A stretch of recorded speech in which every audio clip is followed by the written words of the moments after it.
Do you know the story of the gingerbread man?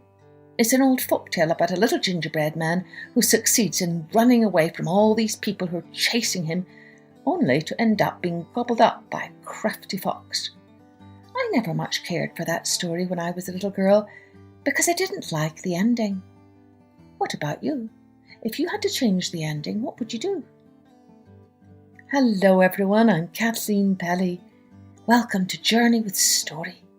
This month, in honour of St. Patrick's Day, which we celebrate on March the 17th, I've been reading some Irish tales.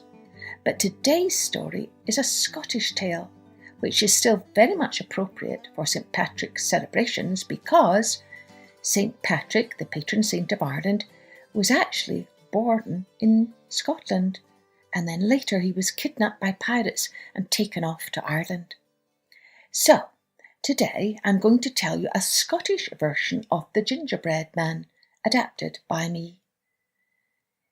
Instead of a gingerbread man, this story is about something called a bannock. A bannock is a round loaf that tastes similar to what you would call in America a scone or a biscuit, and it's very popular in Scotland. Let's take a journey with the wee bannock.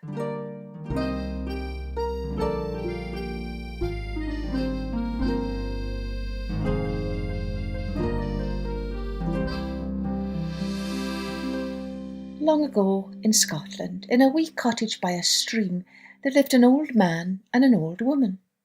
They were rather poor, but still they were content enough, for they had a big fat cow who gave them sweet milk and a big brood of hens who gave them delicious brown eggs, and so they never went hungry.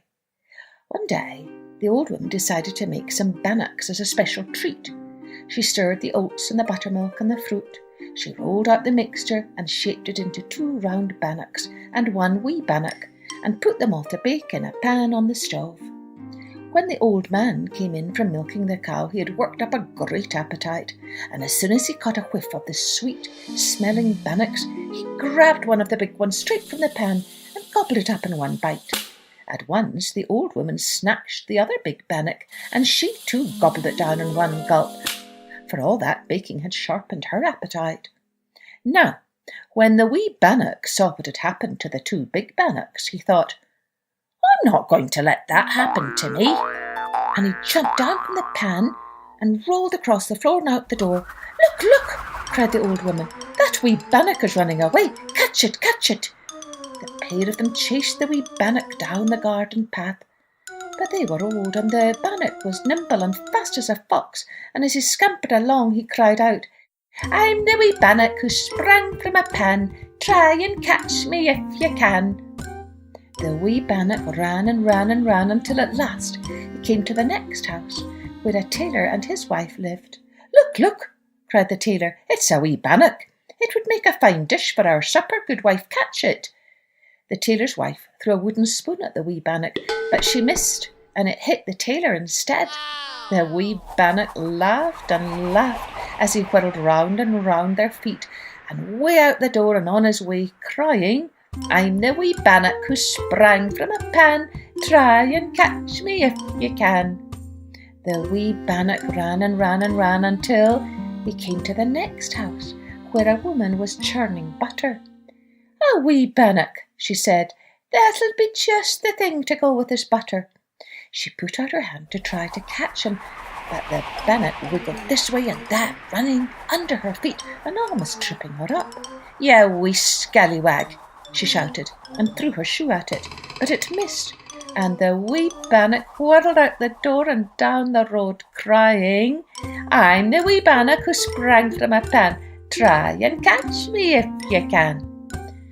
The wee bannock ran and ran until he came to the mill where the miller was filling up sacks with flour.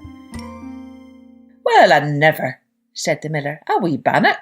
That's good luck, and it will be just fine with a mug of ale for my supper."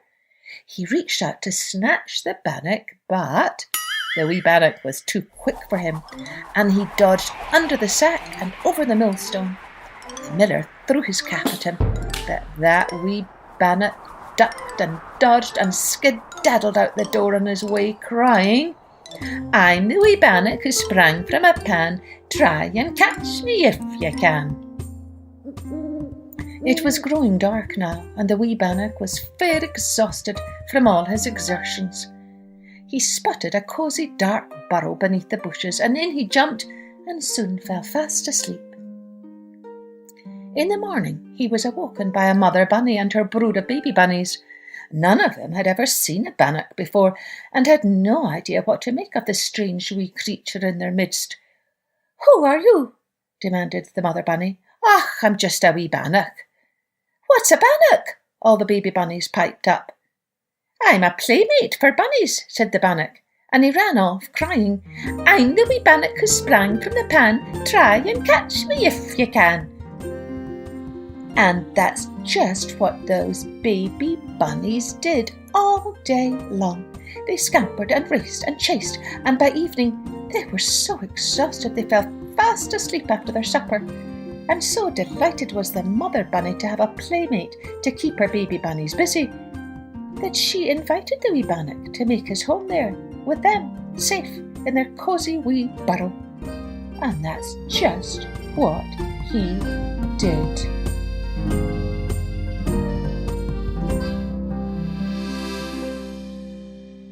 So, as you heard, this ending is a little different from all the other versions of this story. Maybe you could come up with yet another different ending. That would make a great writing project.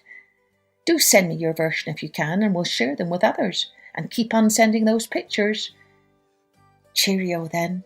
Join me next time for Journey with Story.